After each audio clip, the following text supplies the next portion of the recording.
This podcast contains adult themes and language.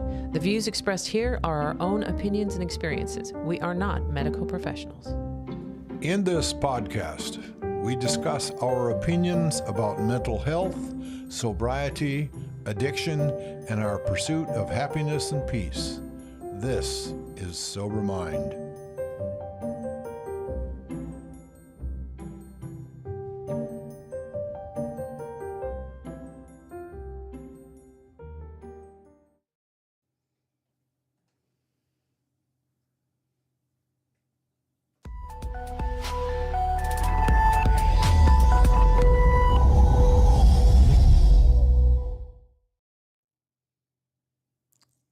Oh, yeah. Good morning, everybody. Good morning. Good morning. Welcome to Sober Mind.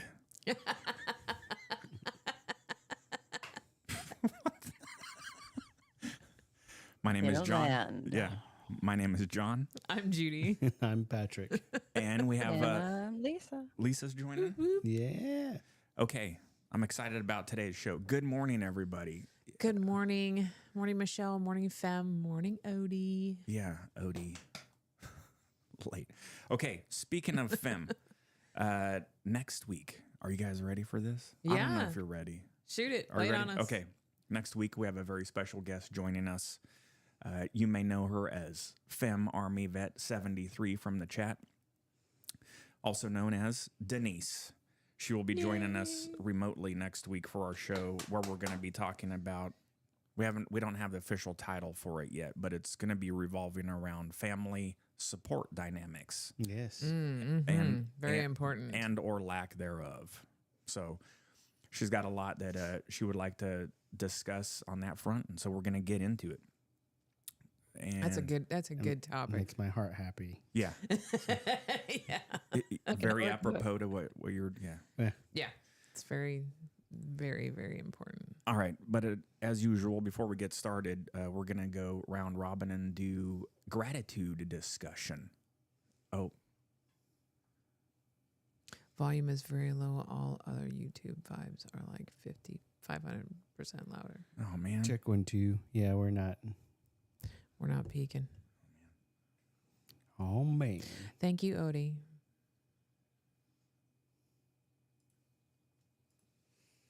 Check the gain settings.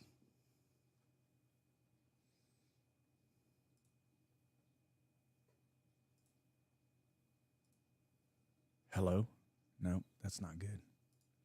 No. Oh, man.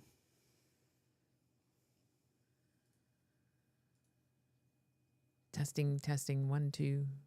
What the hell happened? Man.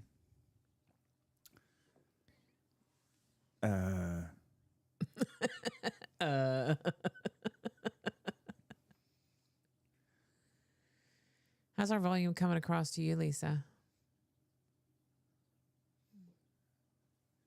Really good.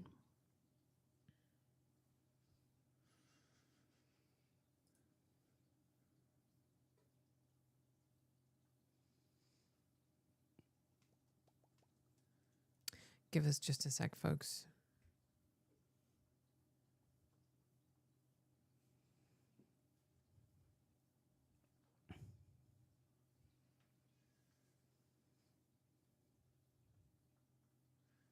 We did a stream test last night and we're fine.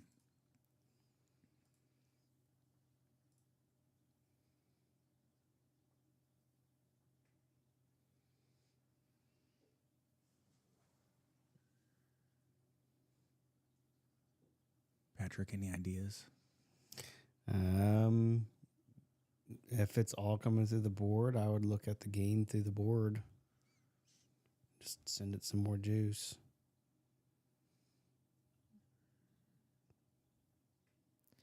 That'll do a quick fix for now until we can attack it later, maybe.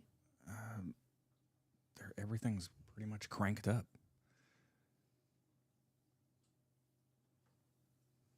Hello. There you go. Odie, can you hear me? It's better from this end. Yeah. Yeah, better levels. Something we can look at. I think it's Ooh, that's better. Fem says, ooh, that's better. definitely manageable Yes. right now, and we can take a look at it. Take a look Yeah. at it later. Yeah. Got a quick fix for now.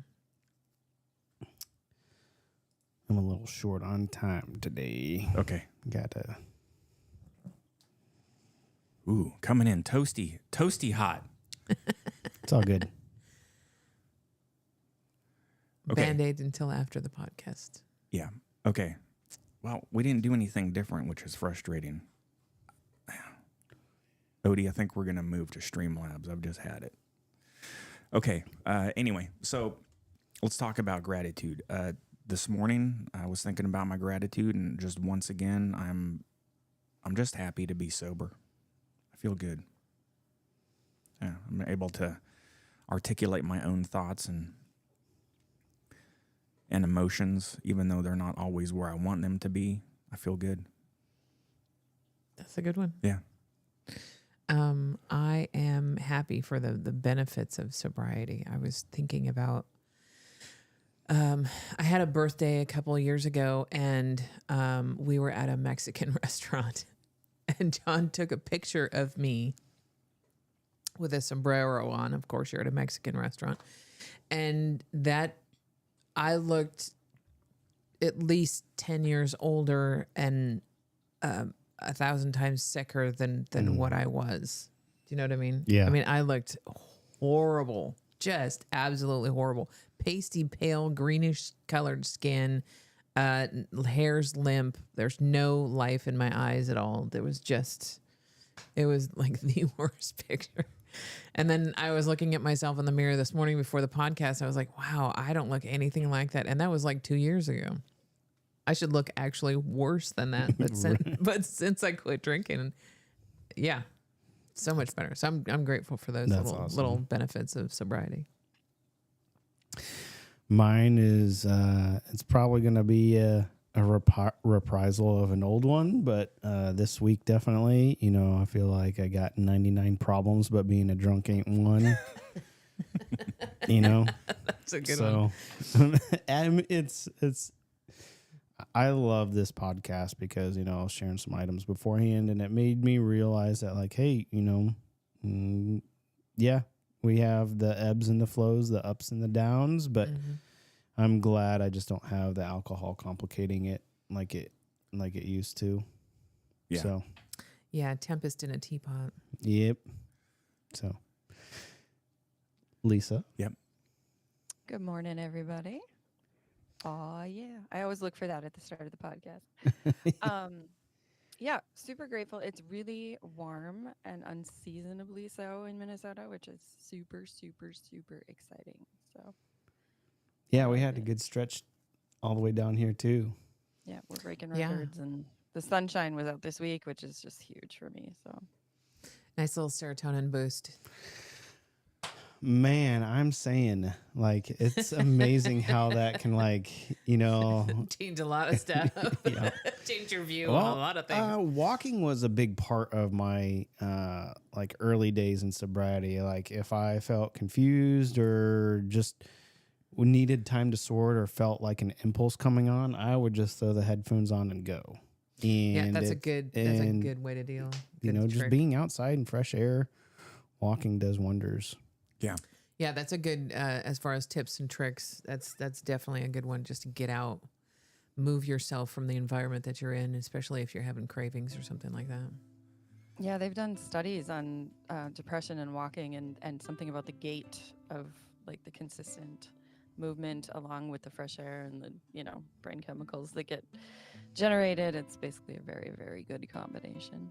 Yeah, really good. And it honor the fact too that we got J-Rit in the chat showing up. Oh yeah, on their welcome. way here. Yep. Woohoo. So Thanks for being here. welcome. Yeah, Welcome. that's awesome.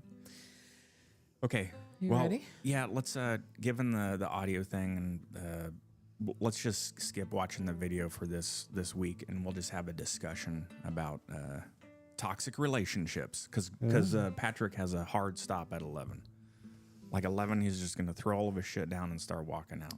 Yep, I gotta go. Even if you're in the middle of a sentence, you're just gonna stop and jet. Okay, thanks. Bye. Yeah. All right, so I guess I'll start to prime this conversation. I thought a lot about this, and I don't have a lot of perspective on it, and so I'll be curious to see what sounds like. You've got a lot of thoughts. Lisa's got a lot of thoughts on it. I think I was always the toxic part of a relationship. That's why. Well, let's talk about what a toxic. If we're gonna not do the video or whatever, then let's kind of set the baseline. What is a toxic relationship? I think a toxic relationship is a relationship that you're in that you're getting no benefit from on either side. You're not getting any support. You're not getting any love, any compassion, and there's controlling issues somewhere going on that are not beneficial to anybody in the relationship. Yeah, and it's more of a codependent process as well. So you're tolerating or dealing with unhealthy or unreasonable habits, Thoughts, movements, yeah, behaviors, Yeah. abuse. And I think there's a power differential, like you said. Like it's a lot of times about control. But one thing that really hit me when I was thinking about it too was a couple weeks ago, Patrick, when you were mentioning how not all your drinking memories are going to be bad. Mm-hmm. The challenge with toxic and or abusive relationships is that not all of your memories are bad. And so it's almost like that. Yes, They codependent. twist your brain a little. Yeah. I think one of the first thing that pops into my mind about talking about these is a codependency factor. Mm-hmm. And then the best way I can encapsulate why engaging in a toxic relationship is the sunk cost fallacy. You know, meaning like I've either spent time with this person or I have emotions and history invested with this person, or this person has made me feel good at some point, you know, where I need to continue down the path of engagement with them. And, you know, I would also agree where it may not be beneficial in the long run, but I don't think both sides have to factor into that equation. Because I think there can be relationships and power dynamics where it can be toxic one way. I don't think the relationship would last if it was toxic. If it was only toxic on one side, because there's got to be that codependent factor in there, that caregiver factor in there. That has to be. I mean, there's it takes two to tango. So I think there's got to be issues on both sides for it to last in a toxic relationship. For sure. I think if somebody is toxic and the other person isn't, they're going to be like, peace, bye. Yep. I think one of the toxic relationships we can talk about is when you're in a relationship with somebody who is just angry all the time. And that's what they feed on. My stepfather, Bill Johnson, was somebody who loved to be angry. He had these piercing blue eyes that when he was angry at you, they felt like they were burning a hole right through your skull. And he was just one of those people that would feed on anger. And we'd always have to feel like we were walking on eggshells around him. Outward, what would I want to try to describe this as? You know, they feel like their world is correct and everything else around them is wrong. Right. I would be happy if X, Y, and Z happened. Why are you fucking this up? Type of thing. Yeah. They are very. They will find things to be angry about. Yeah, they're very energy leeching. Mm-hmm. Very much so. Passive aggressive tones and a lot of stuff. Common traits of these toxic relationships would be like gaslighting, right? Backhanded compliments. Yes. Is a big key there. And then like you're really good, but you'd be better if you did this. Right. And then the another good part is the the ever moving window of acceptance, you know, because to keep that relationship still going, they may be angry all the time, but I also guarantee those types of people would show what you would felt like as a genuine, heartfelt moment or a breakthrough. Like you'd have a breakthrough every now and then. You're like, oh man, that's, they'd give you just a small glimmer of hope. Yeah. And then everything flip. flip Yep. back. Yeah. They like to have that, they like to have that control or that feeling of you have to be walking on eggshells around them and always on your guard around them. It's definitely a control issue, a power issue. And the apologies are, I'm sorry, you have a problem. Yes. Yes. That's another toxic relationship. I'm sorry that you're upset, but that's, I'm sorry, not sorry. Yeah. If you hadn't have done that, I would not be upset at you and you would not be in this issue. So in the drama triangle, we never went through the drama triangle with you here, Lisa, but it was a nice little modeling system that helped describe codependency. And there's 3 types of relationships that would feed off of was the victim, the persecutor, and then the fixer, rescuer, the rescuer. And how we could slide in between those. Oh, yeah. But we'd have main roles. But I think what you're describing, is definitely a lot of persecutor type of traits. There's also on the flip side, you have those people who need approval. The people who constantly need approval, and they're devastated when you don't approve of them personally. There's also that type of kind of a toxic relationship. So at the core of toxic relationships, I was looking at this, within the drama triangle and then other traits that we're going to talk about, is a fundamental lack of trust. Yeah. And that goes and how it focuses on different parties is how the relationship manifests. Right. So that persecutor person doesn't trust other people. Okay, well, they first of all don't know how to trust themselves, but it manifests as like, I don't trust other people, meaning like I said, my way of the world is correct. I would be happy if you would just stop acting this way, or like, I need you to do this. And like, I'm just angry all the time that the world is not fitting with my idea of how it should unfold. I don't trust anything else. Which basically means I don't accept you the way you are. You need to change to fit my criteria. Yep. And then the other one that you were, that's very shades of victim dynamic in the codependency is like, hey, can you check on me? I need this. I need your approval. They're very energy intensive. Another energy sucker. Yep.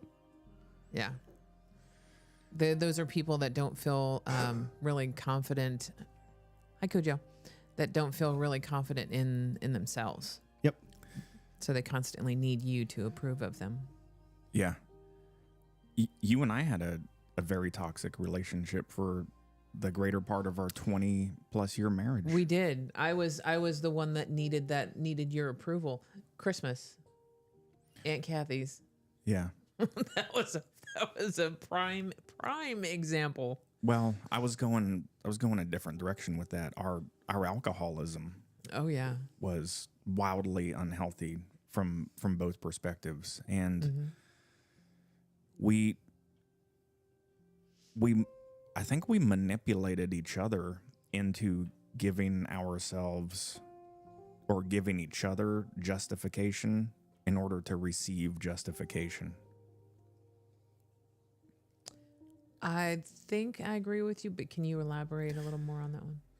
So I would do a manipulative check-in with you to make sure that you were still good with getting drunk so that I could stay drunk. Yes. If that makes sense. Yes. Okay. A real good example is there was times when we would be binge drinking for several days and you would take a break. My drunken alcoholic brain didn't like that, even though the rationalization of it was there. I'd be like, oh yeah, I should probably do the same thing, but I could not. I would not. So I took offense to you not drinking. There was a huge sense of relief when you would crack open a beer or smoke some pot, because then it would give me the justification back of, I know it sounds super cliche, but oh well, see, she's an alcoholic along with me. So Misery loves company. yeah. Judy and I had this discussion after probably about a good 6 months after we got sober, and Yeah. we realized that in the last 2.5 years, our relationship has been something that it never was in the past 2 decades. It's been refreshing. It's really nice to be able to reconnect and have intimate knowledge of each other's conscious, if that makes sense. It's difficult to articulate. Sober conscious. This. Yeah. Yeah. And heads up, sometimes it goes the other way. These kind of relationships, once both parties get sober, they can end up splitting as well, because they realize, hey, we really fucking tore each other up for the last couple of years, and I need to go be with myself to figure out what's what. Or they come to the realization that they weren't the fit they thought they were, right? Yeah, the only common denominator was the alcohol, Right. or the drugs. And then once one of them or both of them get sober, they realize that, ooh, you know what? You're a nice person, but I just want to be friends. Yeah. Welcome, Aster. They've got a good comment there about their friend and the toxicness. Okay. I thank you, Aster /Gallo, for bringing this up. Her last statement of like, but I would be lying to say I don't miss her every day. Here comes the complicated part of toxic relationships and codependency, is the attachment, right? Yeah. Because Especially if there's a lot of history there. like alcohol, to be honest, like I said, not all, that journey's tough, because at a certain point when you realize like you can make alcohol the villain in your life and just be like, you're the devil, Bobby, like just get out of here. But it was tied with a lot of positive memories too. Yeah. Right. And it really wasn't the alcohol being bad, as just trying to come to awareness of it being a substance that caused you an addiction. What I'm trying to say with this is, so too with the toxic relationships, there are behaviors in there, but that doesn't mean, this is kind of like love the sinner, hate the sin type of concept, is, when you realize a relationship has turned toxic and it is in your best interest to leave, it is one of the hardest things to do, because you have to go through a grieving process. The relationship that you thought it was, where you would get validation from that person, like, is no longer there. You have to move on from that part of your identity, and it sucks. And it also can be very scary. Yeah, it's unknown, right? This is the only place I tried to seek validation. Where do I seek it from now? Yeah. Like, it's very hard, especially when you're in, you care really deeply for that person. It's hard to let go and realize that you have no control over what they're doing in their life. Right. So You've got no control over how they're going to react, what they're going to do. And that's a huge thing to try and wrap your brain around, is I have no control over that person. Even though I've made them laugh before, I've made them be nice before, I've, gotten appreciation from them before. Those are nice, but those are not your control. A good example is, there's many people who have toxic relationships with their parents. And I know at some point, like, even if you come to the realization like, hey, this relationship isn't good for me, I need to move on, then there's a lot of weird feelings that come with it. Like you don't immediately come out and say like, I'm a better person, I'm moving on, that relationship's not good for me, they're evil. There's some stuff saying like, all right, so they're broken, and that's all right, but am I a bad son now for moving on from that relationship? Yeah. Right. You know, it's Yeah. like, you know, all these attachments to identity, they may be, you know, shitty parents, but like, does that make me a bad son Or a bad friend? A bad friend, you know, like that Or person's got a bunch yeah. of issues. Does that make me a bad friend if I move on? Mm-hmm. Right. All these items of identity get wrapped up into it. And this is the sunk cost fallacy that is so entrapping in these toxic relationships that I think, sorry. No, go ahead. Jump in. I think sunk future too, because a lot of like we talked about last week, grieving what wasn't is almost Or what could have been. in some ways can Yeah. almost be worse than grieving Yes. what happened, because like I planned my whole life to look X way and this person was in there Mhm. or whatever. And now if they're not there, your whole future's in question in certain ways. You have to kind of revamp Yeah. it. And it's rarely a clean cut. So No. there's trickling, you know, but it's almost grieving like what you thought your life was going to look like isn't a thing anymore. Yeah, it's funny how our identity reaches from the past and into the future too. Like, you know, we project ourselves into the future or how we see ourselves now. Yeah. Right? Like you Yeah. were saying, like, I am a, you know, I am a good spouse. I am a good, you know, husband or whatever. And then you project yourself into the future building around that.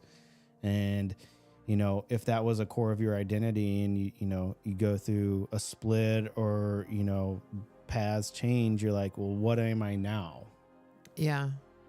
Right? Odie actually brought up a good point. He said what Judy listed, all those qualities, they use them as a door to manipulate us, which is just spot on, especially people who are really good at manipulating and can press all of your buttons that they know that they can get to a response from you and get you to do what they want. Master manipulators. Yeah. Yeah. That this is the part of, you know, I want to make sure that we're staying in the realm of codependency traits because I agree with you, Odie, but it's not like some person from like the evil scientist lab sitting on the other side, you know, going, yes, they're going to do my bidding, right? You know, they are people that just seek validation too. They just merely use the tools that they have learned and that they have been I don't bred know. in. I've come across some pretty good master manipulators. For sure. But but they keep that, you know, how can I say this? Like the ones that are very, the ones that isolate themselves from connections from others, but use connections of others to their advantage. Those reveal much more narcissistic tendencies. Yes. Meaning they turn inward more. Like What can I get out of this? Yes. Yeah. It's very transactional. And that's how they validate themselves is like, I can get this person to do X, Y, and Z.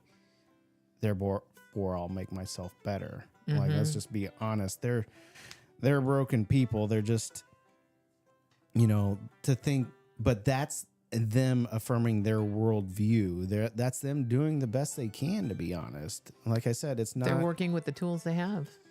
Yeah. You know, and that's what the scary part is with this is, you know, everybody wants to think that they're going to be Luke Skywalker and save their dad, you know, at the very last minute and, you know, get the redemption arc, you know, but we can't, not, you know, that's the fixer in me speaking about these relationships, you know. And some people may be very self-aware in that, oh, I know they're a narcissist. I know they're just using me. I know they're gaslighting on me, but they're still good in them. I can fix them. I can fix crazy. yeah. You know, how many friends fix crazy. how many friends have we seen, you know, or even ourselves enter into a relationship with that awareness, you know, being like, yeah. Those are tough. Watching from the other aspect of that, watching a toxic relationship, especially with someone that you care about, because Yeah. you know there's all those emotions. Like, how the fuck are you not seeing this? What, you know, you're being hurt. How come, or why are you tolerating this? Yeah. We've gone through that. We'll name names unnamed for one of our good friends, but it's like, what are you doing in this relationship? And you've been there a long time. Yeah. And they keep going back, and you're like, I don't understand. Yeah, and it's tough because there's a whirlwind of emotion there too. Like, is it me? Am I out of bounds here, thinking that this is not comfortable, or what? I think it's boiling a frog, right? Like it's so slow of a process to become ingrained Yeah. in that. And once you realize you're boiling, you're kind of. Well, I just to drop in, Jacob, which is Jitter. J-Rit. Hey, Jacob. J-Rit. Yeah. He will be celebrating 2 years tomorrow, which is fantastic. Congratulations, man. That is awesome. Have a coin. Yeah, get your coin, man. That is cool. That takes a lot. But that's a really sorry. No, go ahead. That's a really good statement, Jacob. We talked about that in the past, that it's something that happens to us as humans. We have preconceived notions. We hold on to the paintings of who we thought we were or who our friends are. And I don't know, Jacob, maybe if your quote unquote friends left and don't talk to you anymore, maybe we had that same bucket. A lot of us do. When I remember when we told a couple friends, we texted, hey, what are you doing? We decided to give up the booze. We'd wrap it in kind of a ribbon of whatever. Mm-hmm. And they would ghost us. We didn't hear, not even just like stop, full stop. Never heard from him again. And I've been on the other side too. I watched people get sober when I was in the heat of my cups, and I didn't like it. It's for the cliched reason, because we watch and we fear and we know better. We think our immediate reaction is we should be that way. We should do that same thing. And this happens with relationships too. But then the other part of you, the meatball in your head is the just drunken brain. But no, you just bought a case of beer. You just bought a new kegerator. You have to continue this on, and it goes. Yeah. And it's the same thing with relationships. It's very pervasive. And you know what? If those people are not, just think you're a pissed off alcoholic, then that is a toxic relationship.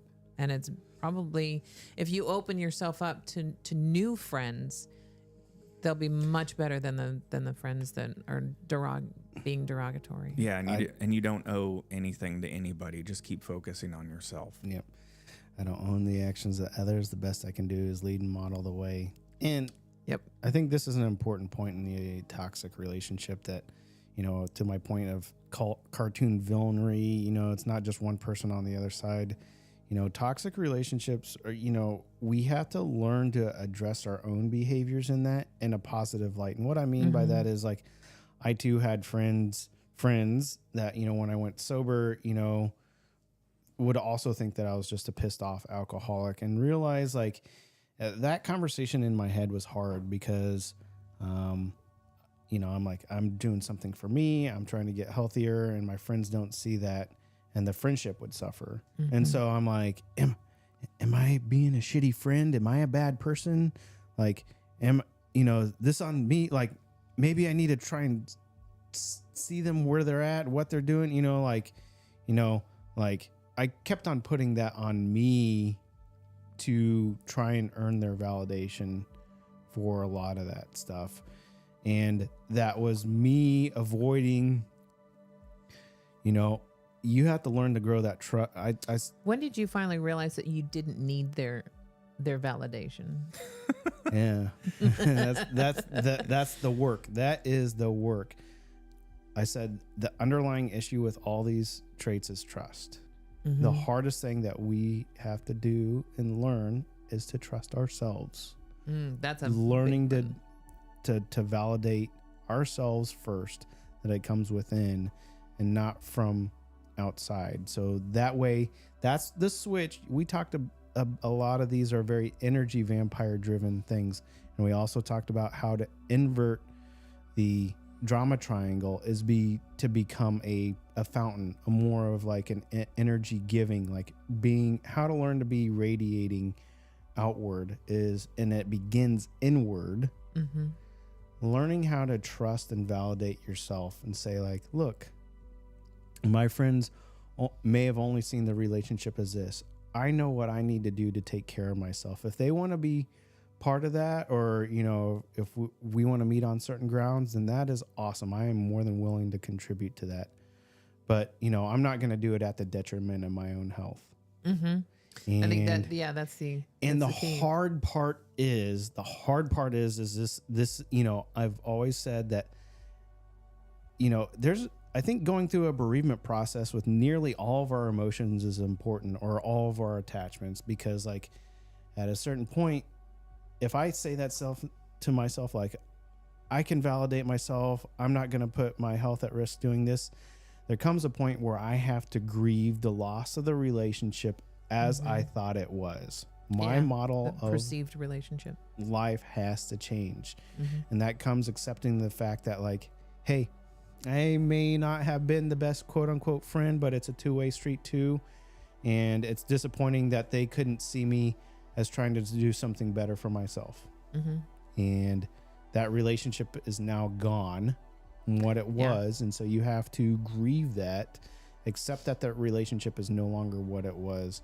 And it's scary trying to like build something new. Like, you know, I know this is a big issue with a lot of people. Like, how am I going to make friends without the social lubricant, you know, going, how am I going to be a life at a party? Or like, nobody really wants to know me. Like, it's all this self-doubt or lack of trust type of dialogue. Inner critic starts bubbling up, right? And the best way to combat this is like, you know, I see you. It's the guy on the shoulder just being like, hey, I'm freaked out because I don't know what's going on. And whenever that happens, that doesn't fit my model of what's going to happen. So I don't know how much pain we're going to be in. I'm freaked the fuck out, man. You need to watch yourself. Go seek validation from somebody else. Let them tell you the world's going to be okay.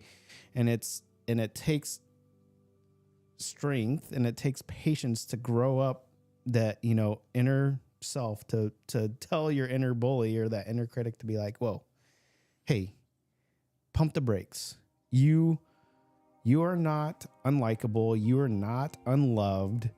You just had, you know, a set of friends that was based off of something else that, you know, wasn't there. Off of the alcohol rituals. You know, you don't know what the future is going to hold, and you don't know, you know, you're going to have to relearn some tools to either find some friends or just socially engage. But I trust you can do that. Yeah. You know, once you believe, this is, I'm going back through my Atomic Habits book, and I'm in a section right now where they talk about outcome-driven goals and identity-driven goals. So we have 3 layers of more or less how our habits and identity interact with each other. We have outcome-driven goals. This is like, I want to run a marathon, and underneath that we build our processes to get to that. Right? So if I want to run a marathon, I'm going to train X, Y, and Z during the week, and that's what I'm going to do. And then we have our identity at the core of that. And when we say like, I want to run a marathon and that's my goal, you know, this is like a smoker's trying to quit, and somebody offers them a cigarette and they go, no thanks, I'm trying to quit. On the surface, that person has a goal of, I'm trying to quit cigarettes. But that statement says, I still identify as a smoker and I'm trying to be something else. I'm trying to abstain. Right. The other response that person could have is, no thanks, I don't smoke. Yeah. That confirmation of I am no longer that person. So instead of trying to change our outcomes, i.e., I want to train for or run a marathon, the change needs to come from our identity, because we're more in line to act with our identity, given things. Goals give us, outcomes give us direction, but the identity is I am a runner. So you're talking more of I am instead of I am not. Yes. And I've ventured off this toxic relationship thing, because like I said, the core is trust. And that begins with the inner dialogue of understanding I trust myself. I am a friendly person. I am sociable. If you constantly berate yourself with like, I am unloved, I fucked up this relationship, I am bad, I am broken. Yeah. Ooh, that's And then you're stinking thinking right there. You're immediately going to go into a relationship seeking validation from others for that. So you immediately reveal your desired transaction for the relationship. And what does somebody who want the power do? That's like a billboard for them. Ooh, They're I like, can manipulate yeah, this right. person.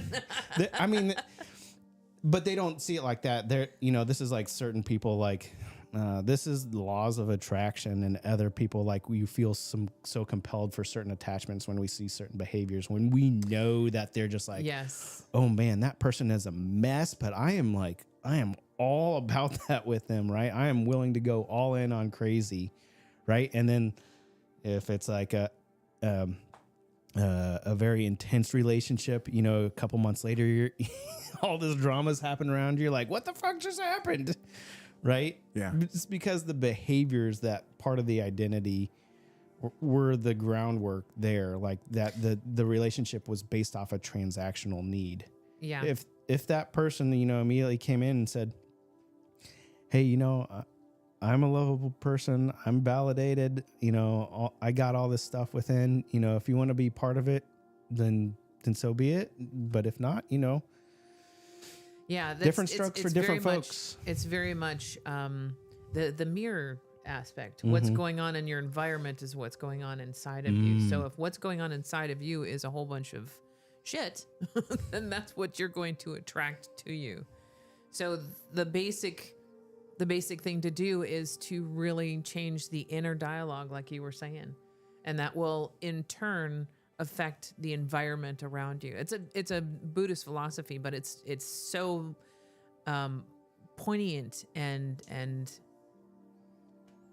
how do I have no more That's other good. adjectives for it, but yeah, it's a great philosophy, and if you can, it's not an easy thing to do, because you have that inner critic that constantly tells you that nobody's gonna like me, nobody's I'm broken and all that, but that's what's you're going to attract to yourself unless you change that inner dialogue. Yeah. Lisa, thoughts? Yeah, I think I'm going to harken back to the self-trust for a minute, because I think it's such a huge piece going forward, because sometimes when you realize the relationship isn't anymore, occasionally you realize it never really was what you thought. And that can, I think, take time to get through, not just the grieving, but our society's like, heal as fast as you can, right? Like I saw a book title once that was like, I'm grieving as fast as I can. And Victorian our society's era, like, Victorian era, like grieving periods of time that were ascribed. You get 2 weeks. You get 2 you're weeks. If you're a wife, you get 6 months to a year. If you're a daughter, you get 3 to 6 months. If you get yeah, and it's almost like you need time. And I've heard statistics like for every 4 years of a serious relationship, you need 1 year to recover and stuff like that. But it varies. And I don't think there's a time limit on that stuff. I don't either. And I think it's always a process going forward but when you're talking about getting to that point where you're like, okay, love me or don't, I'm still healthy with myself. Mm-hmm. That's such a cool point, because then you don't need the relationship or a relationship to define that trust piece for you. And I think, like you said, that draws better to you because you're exuding better out into the world. So it's that confidence that you have within you. Yeah. So this is where the really, really scary work begins. Yeah, the inner work. That is not fun. We can say it like, yeah, of course. Why wouldn't you want to validate yourself, right? Fuck the haters. Yeah. Right? You're gonna be your own hero, of course. Shake them off. When we immediately approach relationships and need that transactional need, we hang validation coming from another source. Meaning, this is the self-fulfilling prophecy. if that fails, you know what? Fuck it. That person was an asshole. It's not me type of thing. Right. Or if it fails, this is the victim mentality of the codependency. Like we will ascribe every other issue as either society or whatever. But not us, Yeah. And I'm not trying to say like, let's find a way to make ourselves broken here. What I'm trying to say is in this, when we realize that we have the power to validate ourselves and grow, that means admitting to the point that there are certain aspects that we may not know and we may fail. And we may have to ascribe that failure to ourselves. And what did you say? The ego doesn't like to fail? The ego will do everything in its power to be like, well, let's, like, I don't want to be wrong. Yeah. That's the ego's job. The ego job is to defend identity and sense of self. And that is saying like, I know the world as it is, and this is how it's going to happen. And to take away that power to say like, you may not know everything and you may fail. He's just going to go, ooh, no, don't like shit. that. Oh shit. Oh shit. Oh shit. And that really, like I have some funny voices and dialogue for it, but if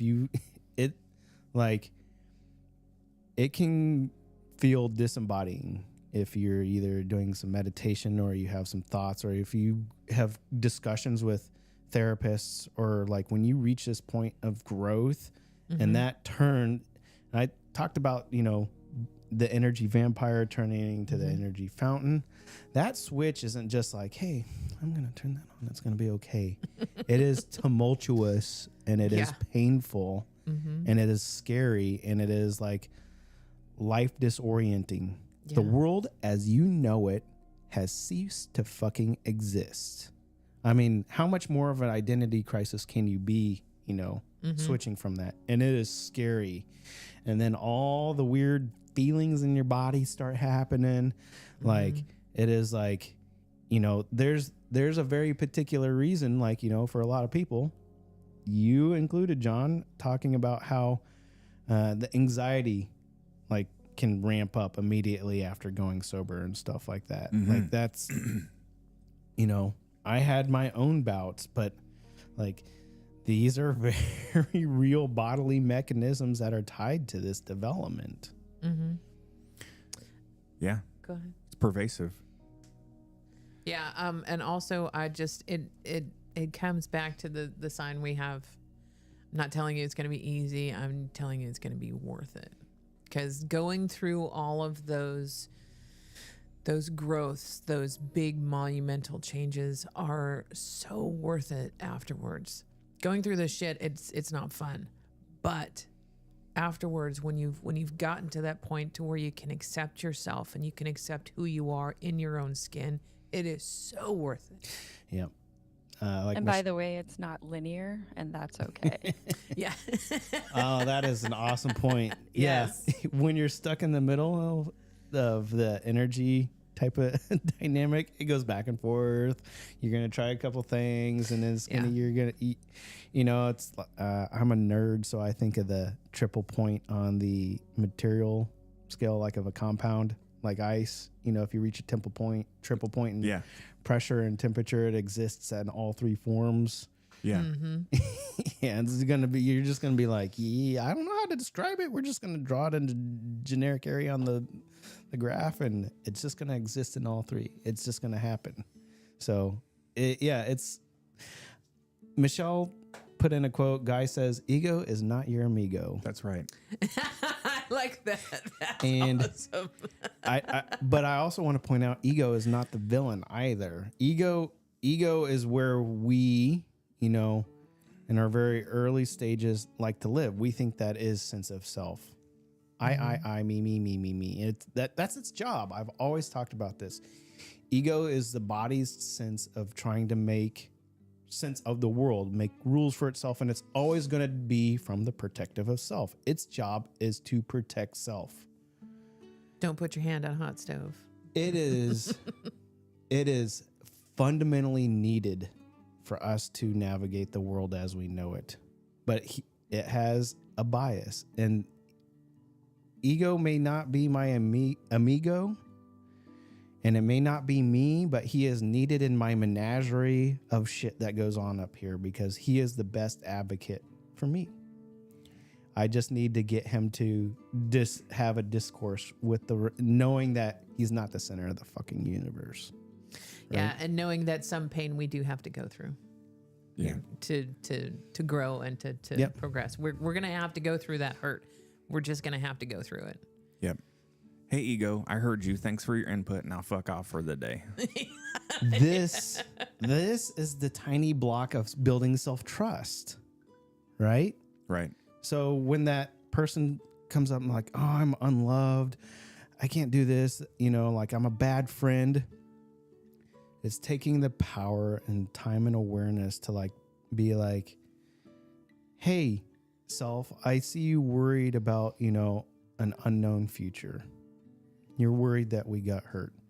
I appreciate you for caring that deeply.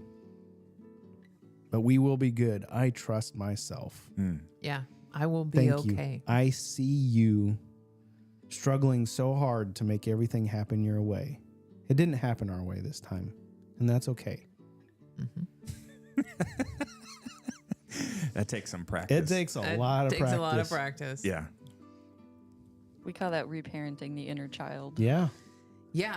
Yeah. Because it starts early, right? Like those patterns.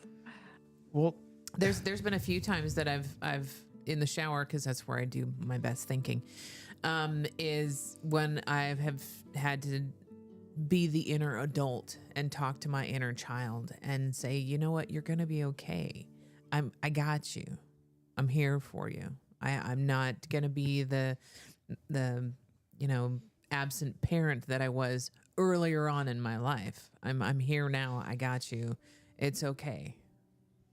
yeah, reparenting. I remember talking about this when you guys first brought me on, was like reparenting doesn't necessarily mean trying to fix what your parents didn't. It's not trying to say that there was a lack there. It means forever we built that validation outwards. Like, of course our parents are going to like teach the rules and keep us safe. And that's that, or they're interpreting the world their own way and they're trying to keep us safe for it.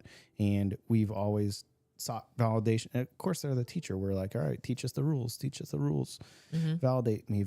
And reparenting is, again, learning to do that for yourself first. It's not to say that your parents lack that. I mean, there just comes to a point where to do that for yourself only comes from yourself and no one else. And it's a learning process. Eventually, you're going to have to move out of your parents' basement. Yeah. I want to honor something that Jacob J. Ritt said. Feelings suck when you're used to being numb and angry. Yeah. Anger. I feel like the Hulk a lot. Like, that's my secret. I'm always angry. And, yeah. And for me, Jacob, like, I had to learn that anger was my shepherd of my feelings. Meaning anger was so intoxicating to me. Like, I felt valid when I was angry. Like, it gave me power, it gave me focus, it gave me drive, and it was just my overwhelming sense of desire to be validated. Things need to be this way, and they're not. And I'm fucking pissed, and I'm going to just brute force it into happening or denying that it happened or whatever. Anger always led the way, but underneath anger resided a lot of my other feelings that it tried to protect. Hurt, failure, happiness. Like, it would even protect good feelings too. Right? I've talked about foreboding joy. If you're on a good streak or whatever, the brain's like, hey, motherfucker, I know this can't go on forever. So how about a little self-sabotage to make it end on our own terms? Yep. So dumb. Fucking idiot. So dumb. My point is, you know, we have some real Bob Ross or Stuart Smalley type of stuff. Like, like, gosh darn it, you are good enough. And that's what I'm trying to say is like, the only person that advocate for that for you is you. The only person that's going to reparent you is you. And you are fucking worthy. And like the moment you feel that in your soul and know that, and I'm not talking like, I'm just going to say it to myself, but the moment that you feel that, that is the one of the points where I'm trying to say is the flip of the energy vampire versus the fountain is you are worthy, and don't let anybody else take that away because they can't. And once you come to that like realization, you know, that's it's pretty fantastic. It's fantastic. Yeah. It's pretty fantastic. Pretty powerful, Patrick. Yeah. But it takes work. It takes a lot of work to get to that point. Yeah. And sometimes, you know, and it's not just that simple. You don't hit it and you're like, it's not like I finally reached that in a meditation point one day and I'm like, I show up to, you know, like either past relationships and be like, I'm fucking worth it. And then that's the end of the conversation and I'm gone, right? It gets confusing, right? But it helped understand, like, that helped kindle the fire of awareness. Meaning, ego is great because they're one of the first to conversation. Whenever everything's happening around, body starts feeling a certain way. Ego's like, I know how to drive this fucking bus. I'm in it. And he just like pedal to the metal and just driving around for stay above 60 miles. Right. To say like, I am fucking worthy is, you know, growing that little kindle of awareness to be like, hey, you know, body's feeling a certain way. I'm feeling something. I don't know what it is. And ego's like trying to get there. And like self-validation is like, hey, I see you. We're going to fucking get there one way or another, buddy. Yeah. Right? Yeah. Just take a Like, breather. just take a breather. I got this. Ego. We'll try and sort it out. That's the one thing that, You know? that for me, I was able to say, you know what, it's broken, but it's okay. It will be fixed eventually. We're going to get there. We're taking the steps forward to get where we need to go.